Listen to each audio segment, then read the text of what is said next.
প্রচার প্রচারণায় ব্যস্ত ধামরাই উপজেলা পরিষদের চেয়ারম্যান প্রার্থীরা। সকাল থেকে রাত পর্যন্ত চলছে তাদের প্রচারণা। এখন আমার সাথে আছেন মাছ মার্কার প্রার্থী জনাব আহমদ সাহেব। আমি চলে যাচ্ছি ওনার কাছে।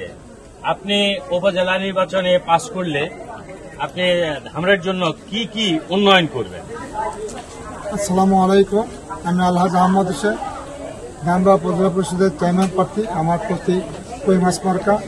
আমি যদি কিনা সামনের 21শে মে নির্বাচনে জয়ী হতে পারি, তাহলে আমি ধামরাই থানার দুর্নীতি মুক্ত করতে চাই।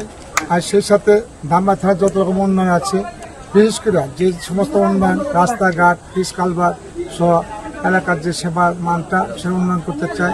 আমি আলহাজ বেনজির আহমেদ এমপি আছেন, তেনার পাশে থেকে সেই উন্নয়নগুলো পরিচালনা করতে চাই।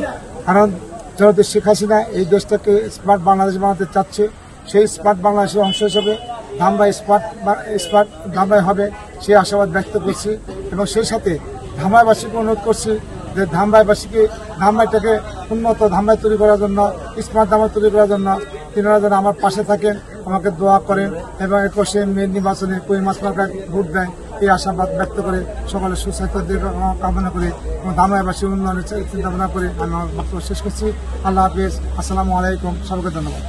ধামরাই থেকে এই ছিল আমার কাছে সর্বশেষ।